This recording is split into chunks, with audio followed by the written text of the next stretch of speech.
하나님의 학교는 다르다. 하나님의 학교는 다르다. 지난주에 말씀을 기억하시면서 말씀을 들으시면 되겠습니다. 바로가 꿈을 꾸었는데 두 가지의 꿈을 꾸었지만 둘 다 같은 꿈이었습니다. 내용이. 바로는 그 꿈이 어떤 꿈인지 정확하게 알 수는 없었지만 그 꿈이 길몽이 아닌 것은 분명하다는 것을 바로는 알았습니다. 왜냐하면 두 가지 꿈 중에 하나는 살찐 7마리의 암소와 아주 빼싹 마른 7마리의 암소의 꿈을 꾸었는데 살찐 7마리의 암소가 말라 비틀어진 그런 7마리의 암소를 잡아먹은 것이 아니라 오히려 그렇게 볼품없고 빼싹 마른 7마리의 암소가 살찐 암소를 잡아먹었잖아요. 두 번째 꿈도 마찬가지입니다. 그렇게 바로는 꿈에서 깨어났고 이 꿈이 좋은 꿈은 아니겠구나 하는 것을 짐작을 했겠죠. 애굽에 있는 많은 현자들, 박사들을 불러서 꿈에 대해서 물어봤습니다. 그들이 정말 그 꿈을 해석하기가 어려웠는지 아니면 그 꿈이 너무 명백해서 그것을 바로라는 왕에게 해석하기가 두려웠는지 우리는 알 수가 없습니다. 왜냐하면 그들은 그 꿈을 알았다 할지라도 결국은 우리 애굽이 망하는 꿈입니다. 그렇게 해석할 수는 없잖아요. 그러니까 몰라서 해석을 못했는지 알았지만 해석을 안 한 것인지 모릅니다. 여하튼 바로의 마음은 너무너무 답답한 것이죠. 길몽은 아닌 것 같은데 흉을 끈 것 같은데 아무도 해석하는 사람이 없습니다. 그런데 바로 그때 요셉이 청거되죠. 요셉이 그 앞에 섭니다. 서자마자 요셉이 무엇이라고 이야기하냐면 그 꿈에 대해서 듣지도 않고 하나님께서 바로에게 평안한 대답을 해주실 것입니다. 그렇게 이야기하는 거예요. 어떤 꿈인지도 모르면서 하나님께서 바로에게 샬롬을 전하여 주실 것입니다. 그렇게 이야기하고 있는 것이죠. 그런 후에 요셉이 그 꿈을 듣습니다. 들었더니 역시 그 꿈은 애굽이 망할 수밖에 없는 꿈이었습니다. 그러나 요셉은 그 해석을 망하는 것으로 해석하고 끝을 낸 것이 아니라 이 꿈이 비록 그러한 꿈이라 할지라도 지금부터라도 지혜로운 사람을 세워서 방방곡곡에 7년 동안 하나님께서 풍년으로 부어주시는 곡식들을 그중에 5분의 1씩만이라도 저장을 해놓으면 나중에 7년 흉년이 찾아온다 할지라도 우리는 망하지 않을 것입니다. 그렇게 제안을 합니다. 지혜롭고 총명한 사람을 뽑아 주십시오. 그가 이제 이곳저곳을 순찰하면서 양식을 모아서 저장하면 우리나라 애굽은 반드시 망하지 않을 것입니다. 그런 요셉의 이야기를 들었습니다. 그 이야기를 듣고 37절 말씀 보겠습니다. 바로와 그의 모든 신하가 이 일을 좋게 여겼다. 이 일이라는 것은 이 말이라는 의미예요.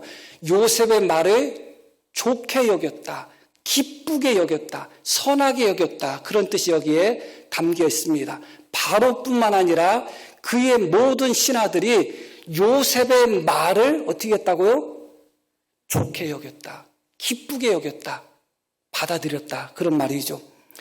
사실 요셉을 형제들과 관계 속에서 생각하면 좀 낯설죠. 왜냐하면 요셉은 야곱의 사랑받는 막내 아들, 물론 그때 당시에는 르벤이 아니라 베냐민이 태어나긴 했지만 사랑받는 막내 아들이었잖아요. 채색 옷을 입었던 그런 귀한 아들이었습니다. 그렇게 아버지가 편애하는 바람에 나머지 형제들은 요셉을 가깝게 지내지 않았습니다. 지난주에 말씀드렸듯이 요셉을 향하여 샬롬이라고 외치지를 않았습니다. 평안할 수가 없었죠. 그런데 이 요셉이 꿈을 꾸었는데 자신이 형들을 다스리는 꿈을 꿨습니다.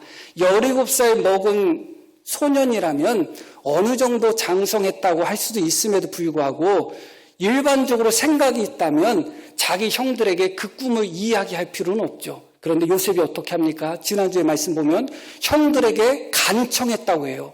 제발 내 꿈 좀 들어달라고. 뭐 대단한 꿈이라고. 물론 대단한 꿈은 맞습니다. 막 사정사정해서 자기 꿈을 들어달라고 형제들에게 간청하고 뭐라고 이야기해요? 내 곡식단은 서 있고 형제들 곡식단은 나한테 다 절했다고. 그런 이야기를 하는 겁니다.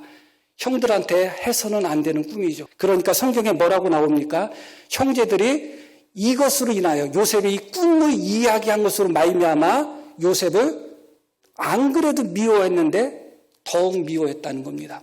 요셉은 그의 말을 통해서 형제들에게 평안을 주었던 사람은 아니었습니다. 순진했다고 할 수는 있고 정직했다고 할 수는 있지만 평화의 사람은 아니었습니다. 평화의 사람이었다면 적어도 12명의 형제 중에 마지막 막내 아들 베냐민은 1살, 2살밖에 안 먹었으니까 열애를 하고 나머지 11명의 형제 중에 유일하게 왕따가 되었다? 그것은 요셉은 평화의 사람은 아니었다는 겁니다. 형들의 잘못을 어떻게 해요? 아버지에게 다 고해 바칩니다. 정직할 수는 있었지만 평화의 사람은 아니었어요. 그리고 그의 말이 형들에게 샬롬이 될 수도 없고 형들이 그의 말을 듣고 기뻐하거나 즐거워할 수도 없었습니다. 그렇게 말하죠. 어떤 사람이 저 사람은 말할 때마다 어떻게 저렇게 꼴비 싫은 말만 잘 골라하는지 모르겠다고. 그런 사람들이 실제로 있기는 있습니다. 요셉은 그렇게 말을 통해서 다른 사람을 기쁘게 할 수 있는 사람은 아니었습니다. 그런 요셉이 감옥에 갇혀서 2명의 관리를 또 섬기게 되죠. 그 중에 한 명이 떡 맡은 관원장인데 그가 꾼 꿈이 어떤 내용이에요? 결국 그가 죽음을 당하는 내용입니다. 그때 요셉이 그 꿈을 어떻게 해석해요? 당신이 3일 안에 당신의 머리가 들리고 새들이 당신의 몸을, 당신의 고기를 뜯어먹을 겁니다. 그렇게 해석하는 거예요. 그 말을 들었을 때, 다른 말은 없어요. 그 말을 들었을 때 떡 굽는 관원장의 마음이 어떻겠어요? 어떻겠어요? 요셉은 그렇게 말로서는 다른 사람을 기쁘게 하는 사람은 아니었던 것 같아요. 저도 한때 이게 너무너무 고민이 됐어요. 정직해야 되잖아요. 정직해야 되는데 다른 사람 돌잔치 집에 갔는데 애가 안 이뻐. 고민이 되는 거예요. 고민이 되는 거야. 얘를 이쁘다고 해야 되는지 아니면 애가 왜 이렇게 생겼냐고 해야 되는지 너무너무 고민이 되는 거예요. 별거 아닌데도 고민이 되는 거예요. 별거 아닌데도. 요셉이 떡 굽는 관원장에게 거짓말을 시켜야 된다고 그 이야기가 아닙니다. 얼마든지 정직하게 이야기하면서도 사람을 기쁘게 할 수가 있습니다. 어떤 사람들은 사람에게 상처 줄 거 다 상처 주고 내 말이 틀려? 맞는 말 했잖아. 맞는 말이 사람에게 상처 주고 맞는 말이 사람을 실족해 하고 옳은 말이 사람을 고통스럽게 만든다면 한 번 더 생각해 봐야죠. 왜 나의 정직한 말 때문에 다른 사람이 고통을 당해야 되냔 말이에요. 맞잖아. 내가 틀린 소리 했어? 난 원래 솔직해서 그래. 원래 솔직한 성격 때문에 왜 다른 사람이 눈물을 흘려야 되느냔 말이죠. 요셉은 분명히 정직한 것은 맞았습니다. 그러나 그의 말로 말미암아 다른 사람이 평화를 경험했는가 생각할 때는 아닐 수도 있었겠다 하는 생각을 하게 되는 것이죠. 그런데 오늘 말씀을 보면 본문에서 읽지는 않았지만 바로의 꿈 이야기를 듣고 요셉이 해석을 합니다. 그 꿈이 흉몽이기 때문에 해석을 다르게 했나요? 꾸며서 했나요? 아니죠. 다르게 하지 않았습니다. 꾸며서 하지 않았습니다. 그래서 저는 그 다음부터 참 애가 귀엽다고 합니다.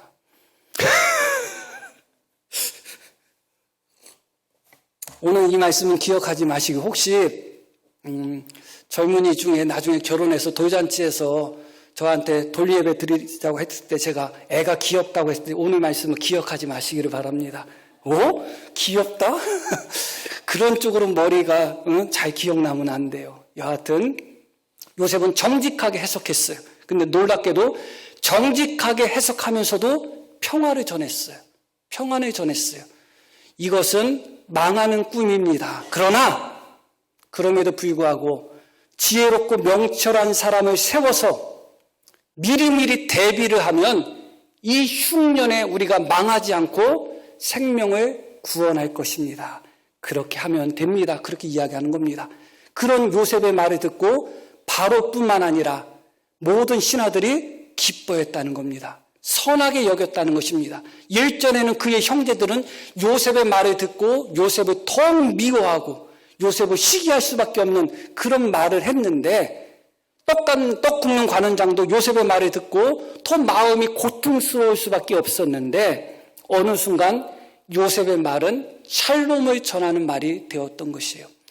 거짓을 이야기하지 않음에도 불구하고 얼마든지 다른 사람을 기쁘게 할 수 있는 그런 사람이 되었다는 것이죠. 이제 바로와 모든 신하들은 요셉의 말을 좋게 생각합니다. 옳게 생각합니다. 그리고 요셉을 보았더니 38절 말씀, 바로가 그의 신하들에게 이르되 이와 같이 하나님의 영에 감동된 사람을 우리가 어찌 찾을 수 있으리요 하고 요셉에게 이르되 하나님이 이 모든 것을 내게 보이셨으니 너와 같이 명철하고 지혜 있는 자가 없도다. 너와 같이 명철하고 지혜 있는 자가 없다. 모두의 말씀을 드렸지만 요셉은 정직하고 순박하고 순진했는지는 모르지만 그렇게 지혜롭지는 않았던 것 같아요. 세상의 지혜를 이야기하지 않습니다. 하나님의 지혜를 이야기하고 있는 거예요. 그러나 이제는 바로 왕이 볼 때도 너와 같이 지혜롭고 명철한 사람이 없다고 인정을 합니다. 그게 요셉이죠. 자, 38절 말씀 다시 한번 보겠습니다. 요셉에게 바로가 그의 신하들에게 이르되 이와 같이 하나님의 영에 감동된 사람을 우리가 어찌 찾을 수 있으리요. 이와 같이 지혜롭고 명철하며 하나님의 영에 감동된 사람을 어디서 찾을 수 있겠느냐. 근데 바로는 찾았습니다. 어디서 찾았죠? 애굽 전역에는 바로의 꿈을 해석할 만한 지혜롭고 명철한 사람이 없었습니다. 그의 꿈을 해석은 할 수는 있지 몰라도 그 꿈에 대한 모두 다 평화를 누릴 수 있는 대안을 제시할 수 있는 사람은 그 큰 나라 애굽 전체에도 없었습니다. 이와 같이 명철하고 지혜롭고 하나님의 영이 감동된 사람을 어디서 찾을 수 있겠느냐. 애굽 전체를 둘러봐도 찾을 수 없었던 그 사람을 감옥에서 찾은 겁니다. 그것이 하나의 반전인 것이고 역설인 것입니다. 그 감옥에, 죄수를 가두는 그 감옥에 애굽 전체의 박사들도 해결하지 못하고 애굽 전체의 현인들도 해석하지 못했던 그 꿈을 해석하고 망하는 그 꿈을 다시 모두가 구원을 얻는 생명의 꿈으로 대안을 제시할 수 있는, 그렇게 지혜롭고 그렇게 총명하고 그렇게 명철하고 그렇게 하나님의 영에 감동된 사람이 다름 아니라 감옥에 있었던 것입니다. 바로 그 감옥이 하나님의 학교였던 것입니다. 하나님은 그 감옥이라는 학교에서 요셉을 만드신 겁니다. 말을 하는 다른 사람을 불편하게 만드는 요셉을 이제는 평화를 전하는 사람으로 만드신 것입니다. 은에서 찍기를 제하면 하나님이 쓰시기에 귀한 그릇이 됩니다. 요셉은 원래 은과 같은 사람이었어요. 정직했고 순수했고 순진했습니다. 은과 같은 사람이었어요. 그러나 말을 가려서 하지를 못했습니다. 지혜롭지 못했습니다. 찍기가 있었습니다. 그러나 그렇게 깨끗한 은, 찍기가 있는 은과 같은 요셉에게 하나님은 용광로와 같은 하나님의 학교인 감옥에서 그의 찌꺼기를 제거하신 것이죠. 이제는 요셉은 샬롬을 전하는 자가 되었고 누구보다 지혜롭고 총명한 사람이 되었습니다. 바로 그 하나님의 학교인 감옥에서 일어났던 일이죠. 그래서 하나님께서 요셉을 술 맡은 관원장에게 요셉이 부탁을 하죠. 당신이 뜻을 이루면, 당신이 회복이 되면 나를 좀 살려주십시오. 바로에게 이야기해서 살려주십시오. 그렇게 구합니다. 그런데 술 맡은 관원장이 어떻게 해요? 요셉을 잊어버리죠. 몇 년 동안 같이 있죠? 거기 더 있죠? 2년 동안 더 갇혀 있습니다. 왜냐하면 아직 하나님의 학교를 졸업할 때가 안 됐기 때문에 그럽니다. 요셉은 조기 졸업이 가능하다고 생각한 거예요. 조기 졸업하려고 술 맡은 관원장에게 부탁했는데 하나님은 안 돼. 너 조기 졸업 안 돼. 2년 더 채워. 해가지고 감옥을 더 2년, 하나님의 학교를 더 2년 보내도록 하신 것이죠. 드디어 2년 후에 그 감옥에서 나왔던 요셉은 그 누구와 비교해도 견줄 사람이 없을 정도의 지혜와 총명과 명철과 샬롬을 전하는 사람이 되었습니다. 이 두 가지가 같이 가기가 어려워요. 지혜롭고 총명하고 명철한 사람은 샬롬을 전하지를 못해요. 샬롬을 전하는 사람들은 좋은 게 좋은 거잖아. 다 좋은 게 좋은 거잖아. 그렇게 샬롬을 전하는 사람은 지혜롭지 못하고 명철하지 못할 때가 많습니다. 그러나 요셉은 뱀처럼 지혜롭고 비둘기처럼 순결하라는 주님의 말씀처럼 샬롬을 전하는 사람임에도 불구하고 가장 명철하고 가장 지혜로운 사람으로 그 하나님의 학교인 그 감옥 학교에서 그렇게 요셉은 만들어졌습니다. 이제 바로는 그 요셉을 그곳에서 불러냅니다. 불러내서 그에게 바로가 엄청난 제안을 하죠. 자, 40절 말씀 보겠습니다.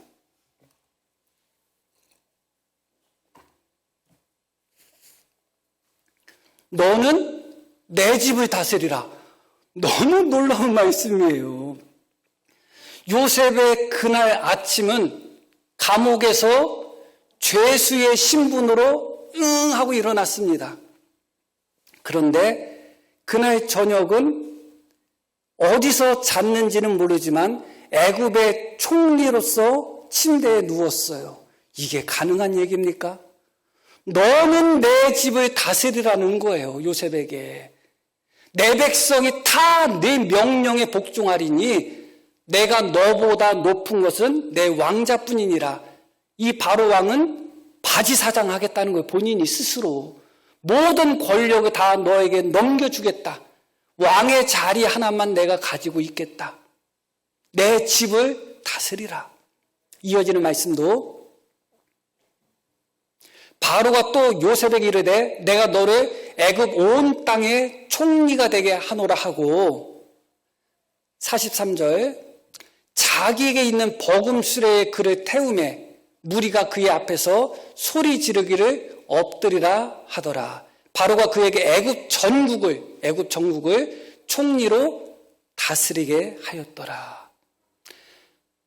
한순간에 차곡차곡도 아니고 계단도 그런 계단이 없고 점프도 그런 점프가 없듯이 한순간에 아침에 죄수의 신분으로 눈을 떴던 요셉이 그날 저녁에는 애굽 전국의 총리로 바로 왕 다음 가는 권력자로. 애굽이란 나라는 어떤 나라냐? 애굽만 존재했던 나라가 아니라 그 주변의 수많은 나라들을 통치하고 다스리고 식민지를 삼았던 그런 거대한 제국이에요. 이집트가. 거기에 바로 왕 다음으로 가장 높은 사람이 되었습니다. 모든 사람들은 요셉에게 무릎을 꿇어야 됩니다. 그런 모습이 되었죠. 한순간에 바로 왕이 요셉을 애굽의 두 번째 가는 권력자로 삼았습니다. 이 말씀을 잘 표현하는 말씀이 시편 105편인데 20절 말씀 보겠습니다. 105편 20절 왕이 사람을 보내어 그를 석방하며 뭇 백성의 통치자가 바로를 뭇 백성의 통치자라고 해요. 애굽의 통치자라고 안 하죠. 수많은 나라를 다스렸기 때문에 그래요. 뭇 백성의 통치자가 그를 자유롭게 하였도다. 그를 그의 집의 주관자로 삼았다. 이 주관자라는 단어는 주로 삼았다는 거예요. 주인으로 삼았다는 거예요. 놀랍죠? 바로가 왕임에도 불구하고 요셉을 주인으로 삼았다는 거예요. 그의 집의 주관자로 삼아 그의 모든 소유를 관리하게 하고 그의 뜻대로 모든 신하를 다스리며 그의 지혜로 장로를 교훈하게 하였다. 바로는 한순간에 요셉을 등용하여서 애굽 전국을 다스리는 총리로 삼았습니다. 모든 사람의 주가 되도록 만들었습니다. 그런데 기억할 것은 무엇이냐? 요셉이 애굽에 있는 모든 사람을 다스릴 수 있는, 바로의 집을 다스릴 수 있는 주권자, 주가 되게 하기 위해서 바로가 그를 애굽의 총리로 임명하도록 하기 위하여 하나님은 어떻게 하셨느냐예요. 그것이 바로 배고편 16절 봅니다. 17절. 그가 한 사람을 앞서 보냈다. 그 한 사람이 누구예요? 요셉이에요. 어떻게 보냈다고 나오냐면 요셉이 종으로 팔렸다는 거예요. 하나님께서 요셉을 애굽의 총리로 만드시기 위하여 하나님이 하신 것은 종으로 파셨다는 거예요. 애굽의 바로 왕의 집에 주권자로 삼기 위하여, 주인으로 삼기 위하여 도리어 하나님은 요셉을 종으로 보내셨다는 거예요. 이어지는 말씀을 봐요. 그의 발은 착고를 차고 그의 몸은 쇠사슬을 매였으니, 이건 무슨 얘기예요? 감옥에 갇혀서 죄수가 되었다는 것이죠. 하나님은 요셉을 총리로 만드시기 위하여 총리 학교에 보낸 것이 아니라, 애굽의 주인으로 만들기 위하여 주인의 학교에 보낸 것이 아니라 도리어 종의 학교를 보내셨다는 거예요. 주인을 만들기 위하여 종의 학교를 보내신 거예요. 그 종의 학교도 부족해서 죄수, 감옥의 학교를 보내신 거예요. 그게 하나님의 학교예요. 그게 하나님의 방법이에요. 하나님은 그렇게 역사하시고 그렇게 일을 합니다. 우리는 주인이 되기 위해서 주인의 학교에 들어가야 된다고 생각해요. 그러나 하나님은 주인을 만들기 위하여 종의 학교를 보내신다니까요. 통치자를 만들기 위하여 통치자의 학교를 보내는 것이 아니라 죄수의 학교를 보내고 감옥에 보내시는 거예요. 요셉이 애굽의 총리로서 어디서 그 일을 배웠어요? 서리 총리로서 그 일을 감당했나요? 인턴 총리로서 그 일을 배웠나요? 천만의 말씀이에요. 하나님은 그 일을 감당할 요셉을 만들기 위하여, 애굽의 주인 되는 요셉을 만들기 위하여 모든 사람의 종의 자리까지 요셉을 떨구셨어요. 애굽 전체를 총리로서 다스리게 하기 위하여 하나님은 그를 감옥에 가두셨어요. 그것이 하나님의 학교입니다. 그것이 하나님이 일하시는 방법인 것이죠. 하나님은 거기서 요셉을 건지신 겁니다. 거기서뿐만 아닙니다. 다시 말씀을 보면 42절 말씀 보겠습니다. 바로가 자기의 인장 반지를 떼어 요셉의 손에 끼우고 그에게 세마포 옷을 입히고 금사슬을 목에 걸었다. 그렇게 나오죠. 그런데 다시 시편 105편으로 가면 17절 말씀부터 다시 봅니다. 그가 한 사람을 앞서 보내셨으며 요셉이 종으로 팔렸도다 하면서 그의 발은 착고를 차고 그의 몸은 쇠사슬을 매었고, 말씀에 나오지 않지만 그는 어떤 옷을 입은 거예요? 죄수의 옷을 입었죠. 바로가 요셉에게 세마포 옷을 입히기 전에 하나님은 요셉에게 세마포 옷을 입히기 위하여 죄수의 옷을 먼저 입히셨다니까요. 죄수의 옷을 입히신 것은 그에게 세마포 옷을 입히기 위함이에요. 바로가 요셉의 목에 금사슬을 둘렀다고 합니다.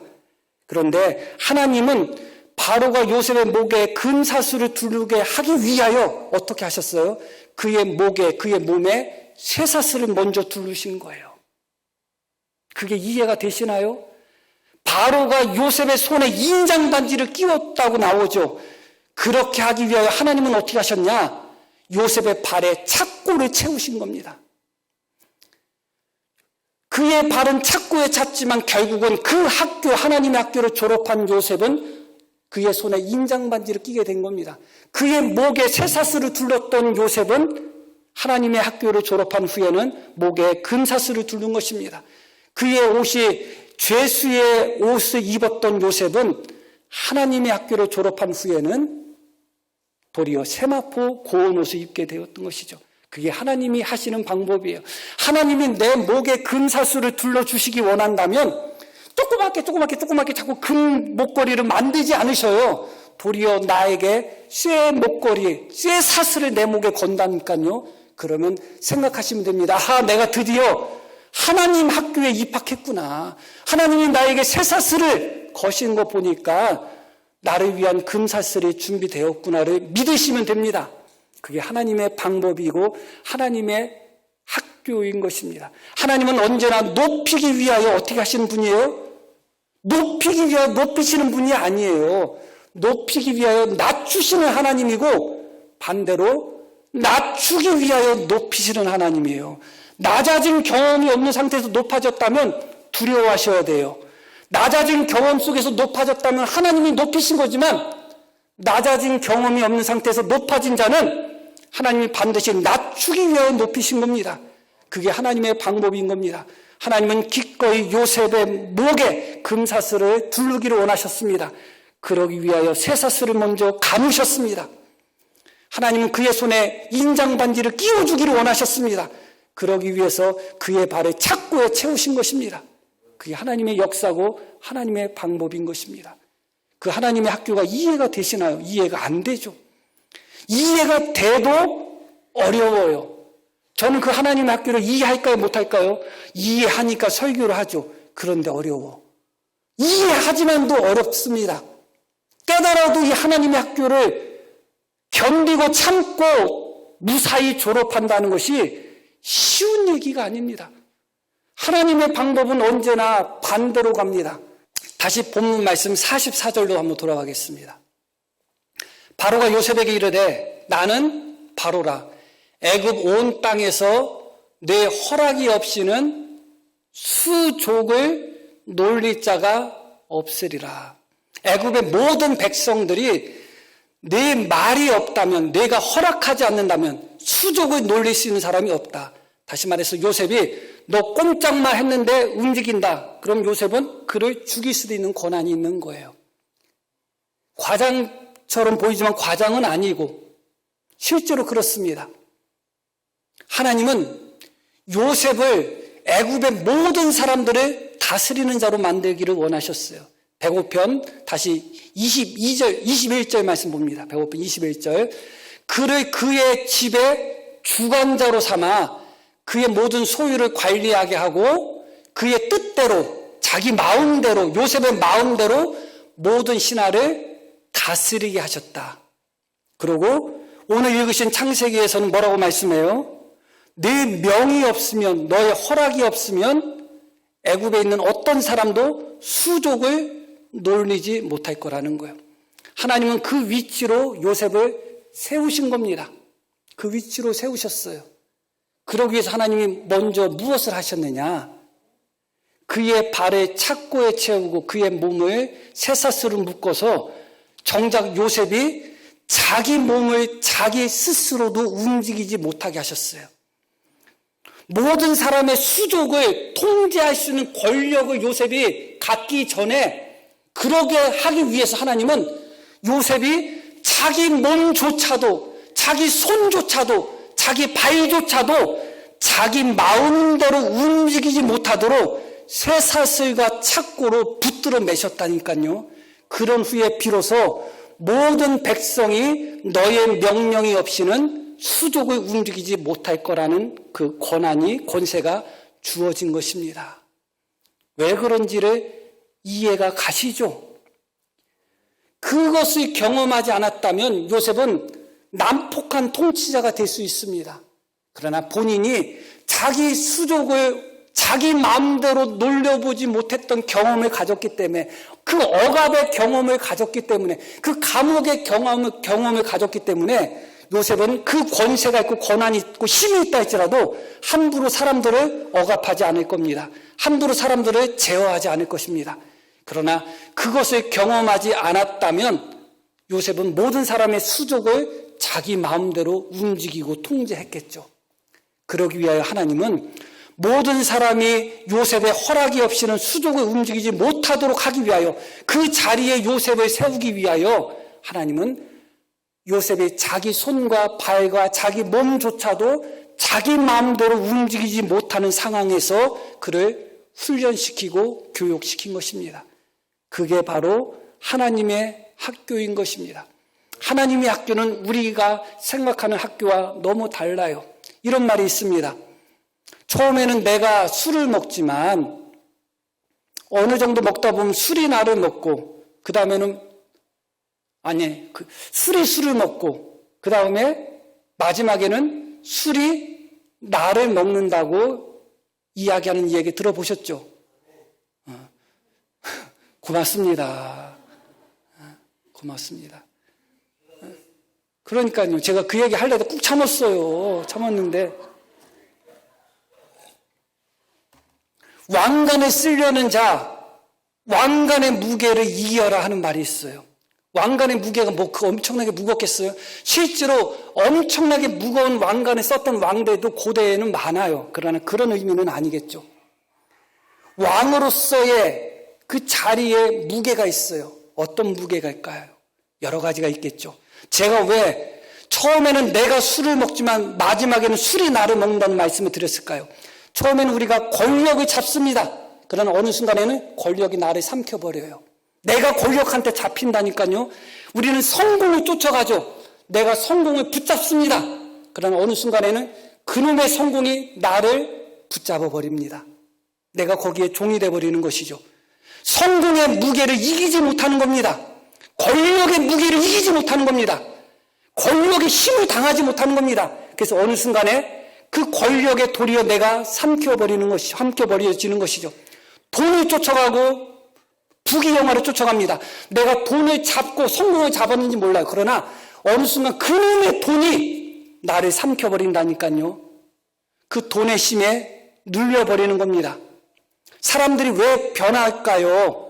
저 사람 안 그랬는데 성공하더니 변했어. 안 그러더니 돈 벌더니 변했어. 안 그러더니 권력 좀 잡으니까 변했어. 왜 변할까요? 그 권력의 그 성공에 자기가 지배당한 것입니다. 권력을 잡는 법은 배웠는지 모르지만 권력이라는 힘에 도리어 자기가 패배한 것이죠. 세상의 학교는 권력을 잡는 법을 가르치고 세상의 학교는 성공을 하는 법을 가르치고 세상의 학교는 부자 되는 법을 가르칩니다. 우리는 그것을 자꾸 배우려고 합니다. 그러나 하나님의 학교는 권력의 힘을 이기는 법을 가르칩니다. 돈의 힘을 이기는 법을 가르치는 거예요. 명예의 힘을 이기는 법을 가르치는 거예요. 그러니까 요셉은 한순간에 죄수의 신분에 있다가 한순간에 모든 사람들보다 가장 높은 자리에 앉았지만 요셉이 교만해졌나요? 권력이라는 그 힘을 이길 수 있는 그런 힘을 하나님의 학교에서 배웠기 때문에 그렇습니다. 그런데 그것을 배우지 않은 상태에서 한순간에 요셉이 형들 내가 꿈꿨는데 형들 다 내 종 될 거야. 그런 수준의 요셉이 애국의 총리가 됐다면 어떻게 될까요? 그 권력에 삼킴을 당하겠죠.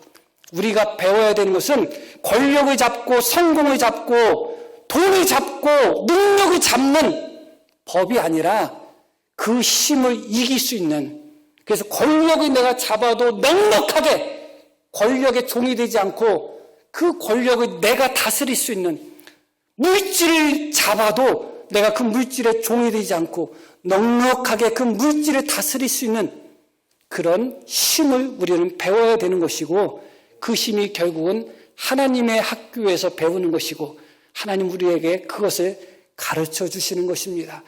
그 학교를 잘 졸업하면 높이기 위하여 낮추신 자, 그가 낮은 자리에서 높아지면 교만하지 않습니다.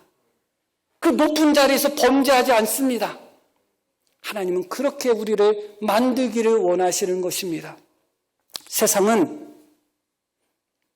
1등 되기 위하여 1등 학교에 입학하려고 합니다. 그러나 하나님은 1등을 만들기 위해서는 그를 꼴찌 학교에 입학시킨다는 것을 기억하셔야 돼요. 그게 하나님의 방식이고 하나님의 학교인 것입니다. 꼴찌 학교를 졸업하지 않은 상태에서 1등 학교를 졸업한 사람은 순탄대로겠죠. 그러나 반드시 그가 아니면 그로 인하여 주변 사람들이 고통을 당할 수밖에 없어요. 하나님의 방법입니다. 하나님은 주인을 만들기 위해서는 주인의 학교를 안 보내셔요. 종의 학교를 보내시는 겁니다. 종의 학교를 잘 졸업한 자에게 하나님은 주인의 자리를 그에게 허락해 주는 겁니다. 그러나 세상은 그렇지 않죠. 주인이 되기 위하여 종의 학교에 안 갑니다. 세상은 주인의 학교로 갑니다. 그래서 주인의 학교를 졸업하고 주인이 돼버리니까 종에 대해서는 알지를 못하는 겁니다. 종의 고통을 알지 못하는 겁니다.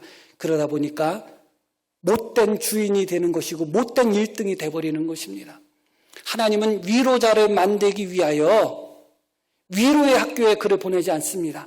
눈물 학교에 먼저 입학시키는 겁니다. 실컷 눈물 흘리고 운 사람만이 참된 위로자가 될 수 있기 때문에 그렇습니다. 그게 하나님이 하시는 방법입니다. 하나님의 학교에 입학하셨나요? 어려운가요? 힘드신가요? 많은 사람들이 입학은 하지만 다 낙제하고 다 유급합니다. 저도 그런 것 같습니다.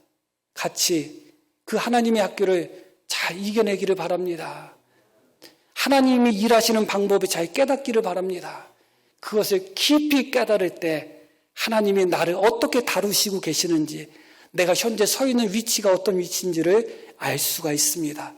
다 승리하시고 고난의 자리에 있을 때 아하, 하나님이 나를 세우시기 위함이구나, 나를 높이시기 위함이구나, 나를 건지시기 위함이구나, 위로받으시고 힘을 얻으시고 다시 한번 주님의 능하신 손 안에서, 주님의 능하신 역사 아래에서 승리할 수 있는 우리 모두가 되기를 소망합니다. 자, 우리 들으신 말씀 기억하며 함께 기도하시겠습니다.